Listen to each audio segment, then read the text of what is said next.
Hi, my name's Lindy Cowling. Welcome to this channel. My website is www.lindycowling.co.uk. My email is info@lindycowling.co.uk. And the title of the video today is Twin Flames. Why does my twin not contact me? Twin flames. Why does my twin not contact me? Now, this is the most common question, or one of the most common questions I get asked when I am working with people in aspects of soul connection, whether that be genuine twin flame union, whether that be sacred connections, whether that be ascensionary soulmates, old school soulmates, new soulmates, or spiritual catalysts of any definition. It's the most common question, or one of the most common ones I get asked. And for point of definition, before I launch into this, the definition of our concept of twin flames being aspects of same soul in more than one human body, more than one human vessel at the same time, meeting one another. So aspects of the same soul meeting one another, the same soul being in more than one body at the same time. Twin flames, twin flame union. And the question being, why does one or both of them not contact one another? Now, this is extremely commonplace, and as I explain it, I'm going to do what I always do on the videos on this channel, is I will explain it from the spiritual, spirit essence definition coming down into soul first, and very lastly I will describe it from the very human, mental, psychological and emotional perspective. So starting from the top, when twin flame union, genuine twin flame union, two aspects of same soul in human bodies meet, interact, they may meet online, they may meet physically, they may be best friends, they may be working together, they may be lovers, they may be wanting to marry, and they're coming from a variety of circumstances. When they meet, when they make contact, when you are dealing with aspects of the same soul from the twin flame union template, that energy is initially very polarized. So in its spiritual form, it is absolute bliss. It is divine bliss. It is love. It is peaceful. It is home. It is all those wonderful things. People describe it as God, as source, as the cosmos, as the universe. It is all of those things. But because it is also soul, it is also running energy in a very polarized form, because the planet we live on at the moment is a very polarized consciousness, although that's changing all the time, of course. What do I mean by polarized? I mean extreme, night and day, black and white, hot and cold, very polarized forms. And so you've got, for point of explanation, two aspects of soul meeting, both same aspects of soul but running the polarized form of it. And sometimes another example of a polarized form would be a twin flame that is carrying mostly more of a light charge of energy and one more of a darker charge of energy. And even that, although is quite unusual, there's usually a mixture of both in there. It can happen, it does happen. And I've had a taste of that, experienced some of it. So it's really, really interesting. So you have this in polarized form. So number one, this is one of the reasons. I'm going to list about several, might even be as many as 10 reasons on here. There's quite a lot. Polarized form of soul. So straight away, although you've got the instant powerful attraction, you've also got the instant powerful repelling, push pull, pushing, going forward, pushing back, going forward, pushing back. The easiest way to describe it in the magnetics of the soul is when a magnet is a certain way round, they pull together and they just stick together, and you cannot get them apart unless you really pull really hard. But if you turn them the other way and they repel, you cannot get them together. No matter what you try, you cannot get them together. And so there are aspects of this going on because the spiritual energy and the soul is running the show. So this is a big one, because twin flame union template in its original form is a very polarized energy coming through our human vehicles, polarized in the sense of the soul. That's number one. Number two is the recognition. Not only is the blissful, wonderful recognition of home, of source, of peace, of magic, of creativity, of the heart, of the true meaning of love, of divine love, of chemical love, of every definition of love that we know and attraction that we know. There is the flip side to that of, because there is that recognition, in some cases there is the conscious remembrance of the history of that soul, i.e. other lives, other timelines, and all the times you experience life as soul but then died or experienced life as soul with that soul consciousness again, and then they died. So there's all this recorded history in there, and it's some people it's consciously recorded. In the case of twin flame union, catalysts, soulmates, the new wave of soulmates, what I call ascensionary soulmates, in all these categories it can be remembered consciously, but for the majority of people, it is a subconscious memory or a soul memory, both of those things. And so their logical mind will not be able to explain to them why the hell they feel such a huge draw to this person, and yet they are petrified of them at the same time. They want to run away at the same time. In fact, it's more than just a fear, because I've experienced it. I have seen it firsthand. But I've also been on the receiving end of that. And it isn't a fear, it's an absolute terror. It's an absolute terror. And that terror comes from a recognition of the many experiences of the soul as a whole, and of the many losses of that soul as a whole, of the many betrayals of that soul as a whole, the many abandonments, the many experiences, wonderful and negative. And they all hit you in one, almost like at the time, indefinable rush. And it just makes one wall of emotion or one wall of terror.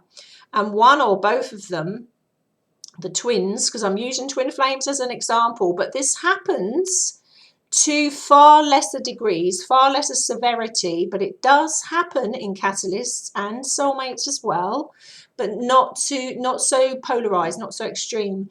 And what will happen, or one or both of the twins will leap back, run, break off contact, be petrified, have many symptoms. At the time when it was happening to me, I couldn't really keep much food down. The weight just fell off me. My nervous system was just going crazy on me. I felt exhilarated. I was experiencing enormous metaphysical things. My life just turned on its head. But at the same time, I was absolutely petrified. When I say petrified, I was absolutely shaking. I mean, shaking for weeks and weeks and weeks. Every time I had to come around my connection at that time, my twin at that time, I was shaking like a leaf. Enormous physical pain in my body. I already had a pain syndrome anyway, fibromyalgia, but that actually got far worse to begin with. I was in absolute agony, couldn't put one foot in front of the other. I thought I was going to die, actually. And what happens is the soul gets hit with the entire recorded history and some of the memories. I even had the conscious memories, and we were even shape-shifting, morphing to other timelines, not just in front of one another. It had been witnessed by one or two other people as well. Yes, admittedly, those people were psychically orientated. They didn't have any heads up or preconceived ideas, and they saw it. So it wasn't just our, us going cuckoo or imagination. So you have all this recorded memory, all the recorded memories of the time that aspects of the soul died before or moved on before. All that hits in one rush. All the memories of being abandoned or betrayed by that person before, cheated on them by that person before, all hits in one rush, so much that the brain's kind of fried with it. And all it means is the soul is just doing that repelling thing, pulling back, wanting to run for the hills, feeling very frightened, getting all these metaphysical symptoms, Kundalini going crazy. So that's another massive, massive one. Also, all the beliefs and the programs that the two individuals, shall we say, have been loaded with, downloaded with, and uploaded with since the moment they incarnated on this planet, all hits at the same time, because many of them will come into conflict with one another depending on the background of the twins. They may be different from different races. They may be totally different ages. Actually, in genuine twin flame union, an age gap, and a big age gap, is extremely common, far common than not. There was a 10-year age gap with us. Several years to, I think the biggest one I've dealt with is about 25, 26 years age gap so far. It's commonplace because the soul is the identical age. It's nothing to do with the chronological age on this planet. It's the age of the soul of the two involved. So they get hit with all the beliefs, the programs, the situation they've been brought up in, and instead of that's not ticking away in the background, that's all up in their face. Because the soul is basically on a massive purge. It's on a massive purge, the spirit and soul combined, spirit driving the vehicle of the soul, to get them to a state of homeostasis, to get them to a state of balance, to get them to a state of remembrance of divine truth, the truth of who they are and what they came here to be, as well as came here to do, but actually came here to be. And all of this other stuff gets triggered and has to be dealt with, worked through, brought into balance, healed, all while this is going on, while their systems are effectively fried. So while they're feeling all the wonderful metaphysical side of it, magical side of it, draw to one another, telepathy is commonplace. I hardly need to mention that anymore. Telepathy is common in all kind of connections now. That's not unique to twin flames at all anymore. But there's loads of other things going on between the two. Total knowing of one another, not feeling any separation from the other at all. Many dreams around each other, interacting in the dream state, interacting etherically, feeling both hot at the same time, eating the same things at the same time, or going off the same foods at the same time. The list goes on and on and on and on and on. It has to be experienced to be believed, really. So all that's going on at the same time as all the other polarization of all the belief systems, the programs, and everything else that they have to transform and transform through and get to a point in them where that can fall away from them. And of course, many of them don't make it because they're so caught up in those belief systems, like caught up in the barbed wire and so caught up in what they have been programmed really to believe, that they don't get free of it, even though they've totally witnessed and experienced for themselves that connection that breaks through, smashes through everything. The consequences of being who they truly are, they feel are too much for them, even though we know it's not too much for them, and that's why they activated. But they feel it's too much for them, and that terror that comes up is too much for them. Having to do the amount of work they have to do on themselves And recognizing this and realizing it's a lifelong process, some of them just say, no, I'm going to throw in the towel, it's too much for me. Which is a great shame, because we know, the whole point of activating in the first place is that they could do this and can do this. And often how we see it, which is played out in my case, is one aspect of soul will go forward in a more optimal state of frequency on behalf of the soul and move forward, and the other aspect of soul will stay caught up in the original belief systems. Now, when I say that, there is no judgment to that. This is what happened in my case and what I see across the entire world, week in, week out. It follows that pattern very often. So there's all this going on. There's also a design by the actual spirit and soul itself it sometimes orchestrates it so that the two are away from each other. In fact, that is just so commonplace. I would say really 9 to 10 out of 10 times. There are long periods of time when they're away from each other, and that is to balance out and work through all this stuff I'm talking about, and eventually come out of a state of separation consciousness into a state of unity, unified consciousness, and into a state of balance where it is going to be safe, shall we say, for the soul to allow them around each other. Because when I say safe, I mean safe for them and everyone around them, because it's like a nuclear fallout. It has to be balanced enough. And in some of these individuals, in fact, more of these than the normal public fall into this category. They are born to very complicated bloodlines. No surprise there, because part of their job is cleansing and healing that and transforming those bloodlines.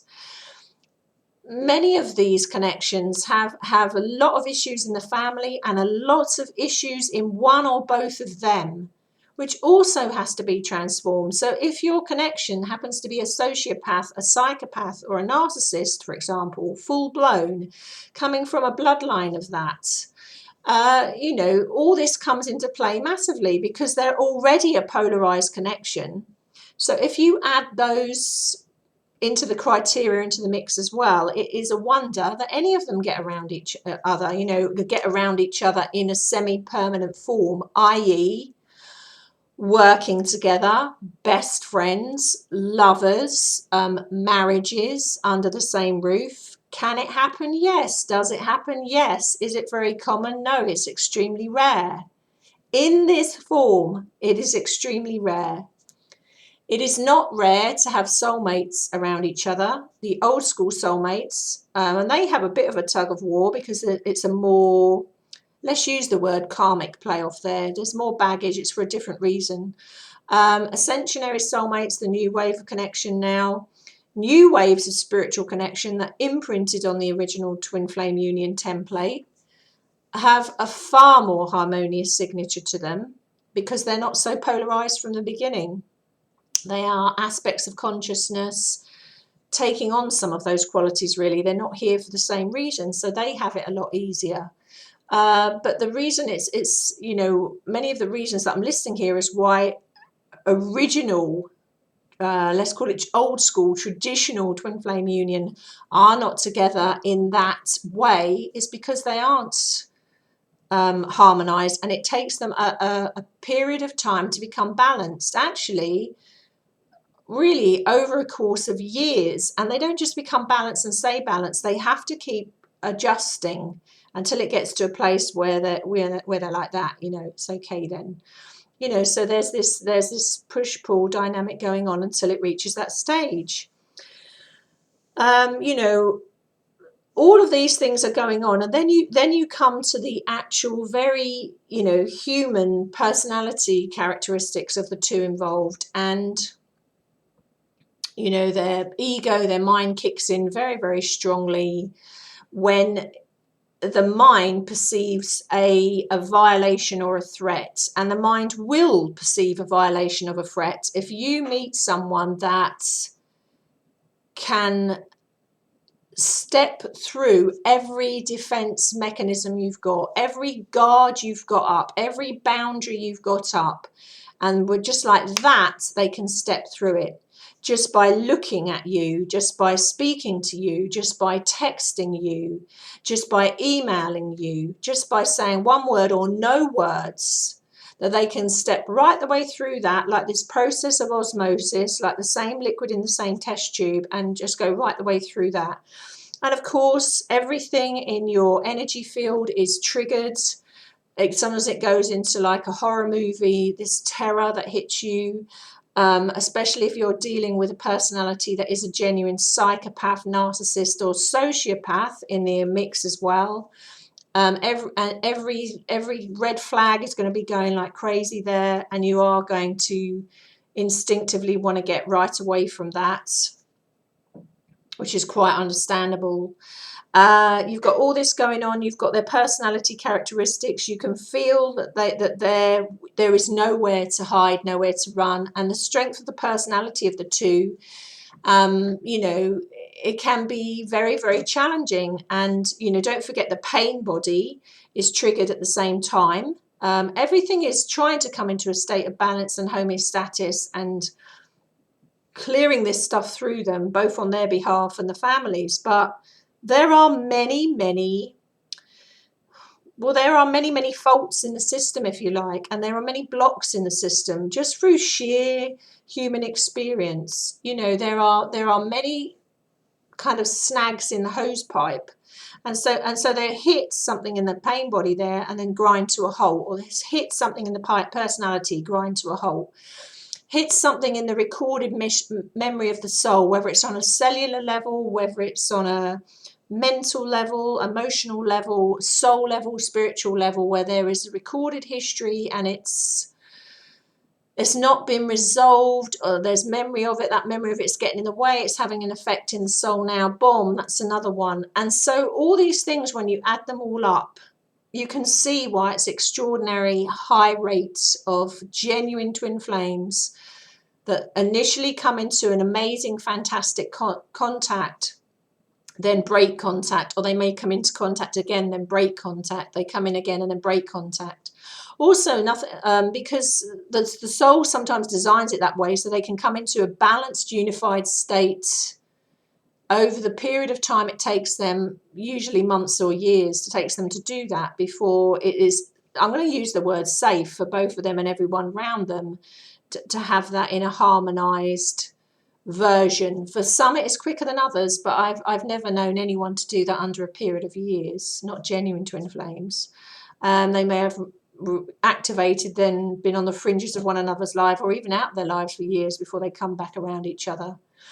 So you've got all that going on at the same time. So let me recap. So you've got a polarized form of energy, like night and day, light and dark, sun and moon. Although you can see how they are intricately connected and all part of the same package, they are kind of opposites in terms of energy, and yet the same energy.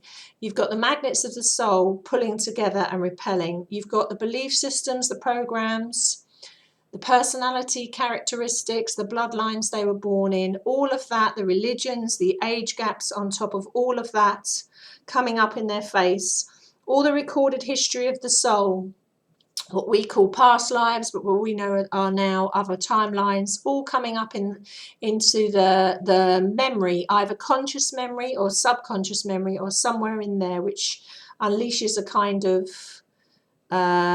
terror in a way. And the last thing I would say is also is when this is all unleashed, so to speak, one or both twins, it affects their mental state and their mental body very strongly. And if in the family that they are both in, the families or the soul groups that they're in, if there is history of mental health issues, if there's history of schizophrenia, if there's history of psychosis, if there's history of borderline personality disorder, if there's history of sociopaths, psychopaths, narcissists in the family, that's one level. But if either of the twins have that in them, that's even more extreme and polarized. And that will come out very, very strongly. And what it can do is, even in the most balanced, shall we say, of individuals, and this connection The twin flame union knocks you completely off balance, knocks you straight on your arse to start with. Even in the most balanced of individuals that don't have any of that in the background, and that's a very small minority because most people have something like that in the background, it unleashes such a destabilization of the mental state that it will bring up characteristics like those that I have listed. And one or both twins can become extremely addicted mentally to the other one, almost like a stalker. And almost find it very, very, very, very difficult to get free of that mental, that chemical, that's almost like addictive, like stalker-like addictive behavior. Again, I see it all over the world. That definitely happened in my circumstances. For me, it was like breaking an addiction, and I was definitely, for my connection at that time, I would, you know, he just couldn't let go. I mean, I had to force him to let go in the end, to be honest, and take quite extreme measures after 14 months. And he was still trying to hang on in there. You know, it was very stalker-like and very destructive. Unfortunately, in my case, we had disruptor energies on it and everything. So I had to make the decision to get right back out of it for my own well-being by that time. And as we know, I've mentioned before on camera, 20 treatments for severe post-traumatic stress disorder, being on the end of the kind of personality, you know, that I was on the end of, psychopathic personality. You know, I've been down that route and explained it before. But the reason I'm explaining it is that, you know, I had very strong reasons for going no contact. It was a very hard thing for me to do, but I knew I had to do it for my well-being, absolutely for my well-being, regardless of what the connection, how powerful the connection was, you know, how I felt, how great the love was, how great the magic was, and the metaphysical side of it, what it was doing to me emotionally was frying me. And I almost left it too late, to be honest. I should have walked long before I did. I didn't have the capacity to do it because this obsessive part of it is part of it. And you are going to have to be aware of this. And that's another reason why your connection may go no contact, or both of you go no contact, because you cannot come into a state of balance and recover from circumstances like that, the energetic rebalancing, but also if you've been hammered mentally and emotionally, and if you do happen to be connected with someone that's a psychopath, sociopath, or narcissist, you have to go into a period of complete recovery from that, and it takes a long time to balance that out on top of everything else. And so when you add all these things into it, if you are bombarding who you think is your twin, well, in 9 times out of 10, they're not going to be your twin anyway, and you're probably going to be mistaken in that. But in the 1%, because it's not that commonplace still, but in the 1% of times where that's absolutely accurate, that obsessive behavior and bombarding them is just going to make things worse and worse and worse. It's that polarization thing just being triggered, and again, the mental body gets fried. And that can make them run for the hills, because they're just like, well, this is just too much. And they will choose, you know, to their detriment, and to the detriment of the soul, to lock it down and not go look, you know, and to just try and normalize their lives by you know, not doing the inner work, or not expanding the way they could expand. They decide that the consequences are too great, or it's too fearful, or it's too much. Now, listing all the multiple things I've just listed, it's not surprising, really. It's not surprising that any genuine twin flame union are around each other. It's amazing they're around each other in any capacity. And it's not surprising that so many of them, somewhere down the line, you know, just don't make, you know, just say, no, it's too much. And they go for, well, they either turn away from who they truly are, that state of consciousness, or most commonly, one of the two. I sometimes see it in both of them, but that's unusual, I have to say. And speaking personally, that's not happened that way either. It's usually one of the two that decides, you know, I'm going to step into that full soul consciousness and spiritual consciousness and continue to expand in that into the heart and into truth and keep going that way. Like I say, you know, there's no blame or judgment there. You can just be, I mean, it's incredulous really how any of them, you know, incredible how any of them or any of us come around each other in that way. So this is why there is no contact there. And even if you are not in genuine twin flame union and you're mistaken in that, but you have a spiritual connection, a sacred connection, you have a connection that's of soul with someone, they're your soul family, or they're another soul family that you've interacted before in other timelines, other lives, or they are someone that is so matching of your frequency that they are of what we call the new energy. You've both ascended. You're in that energy. Your ascensionary soulmates or your spiritual connections that are very much like twin flames, but with all the goodies and none of the polarized stuff. You're still going to have some echoes of this and aspects of this. And, you know, it's a shock to the system. I mean, I brought out a video called Soul Shock. That soul shock doesn't just apply when there's a tremendous loss on this level. It also applies when there's a tremendous shock to the system, when there's that tremendous recognition that rattles the whole system.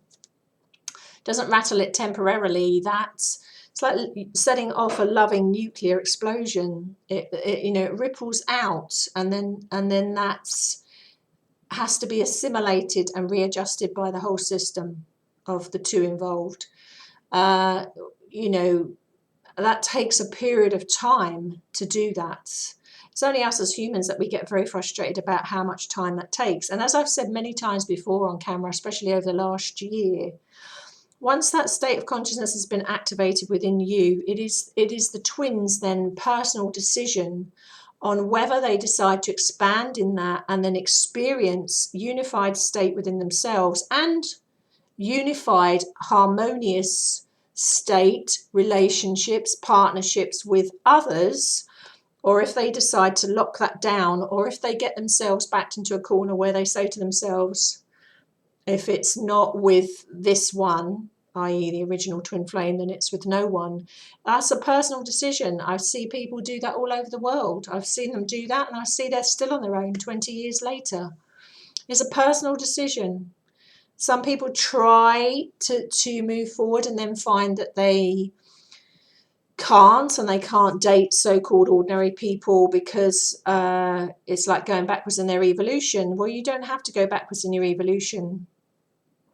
What you need to do really is be open to the idea that you can have compatible frequency and compatible heart connections and wonderful love and, you know, wonderful relationships with people that do connect with you divinely, regardless of what the label would be that we put on them. If you're open to that idea, I can't say that at this moment in time it's been commonplace, because there have been more people in a linear state and third dimensional state than there have been fifth dimensional and upwards, but that's changing by the week. It's changed significantly over the last year, and so we are going to get to a stage where it's commonplace for people to be of the heart and communicating soul to soul and of the heart and spiritually. And so that is a very, very wonderful arena that is changing all the time, every week, every month, and certainly every year. So I'll just wrap it up in saying then you can see, but there is a multitude of reasons why genuine twin flames go no contact. You know, psychologically, mentally, spiritually, emotionally, the soul not allowing it, polarization, designed to come into a point of unity and unification. And what I would say to you is, as I've been saying for a long time on video now, is to move through that period of time in your life. It's all really going to be on, it's a personal decision, and really a lot of it is on your mindset. And if you decide to expand into that consciousness regardless, and keep growing and expanding and moving forward, and not even having your original connection even in your mind or in your sights, and accept that, you will just transform through this so much more easily. Because the big key of it is not about separation consciousness, but it's about unity and unified consciousness. And once you hit a state of unified consciousness, regardless of the love that you feel or you felt, or whatever way it manifested or created for you, it's not going to affect you being able to have a fantastic, loving, wonderful connection, you know, with others and with other people, whether your original activation of twin flame union, you know, your twin is there or not. I know it's hard to believe for some of you watching this video, because if you're not at that stage, you're not at that stage. It took me 3 years to get to that stage. I didn't do that overnight. 3 years of immense amount of pain, suffering, hard work, much of which is documented on YouTube. But you will get to a stage where you come through the other side of that, completely transformed, transforming all the time. And it won't even enter your mind of why you're not in contact, or why your twin's not in contact with you. It won't even register. But probably for some of you watching it at this moment, you would find that hard to believe. But this is an experiential and humanitarian channel, and I don't share anything that I have not experienced firsthand or worked with people firsthand. And this is an absolute, you know, firsthand experience here. On that note, I will love you and leave you. You've probably noticed that my videos are getting longer and longer. That is not intentional. They just seem to be creeping up that way at the moment. So I'm not quite sure why that is, but I'm just going with it. I hope you found that helpful. I wish you so much love. Take care of yourselves, and see you again in another video. Thanks for watching. Bye.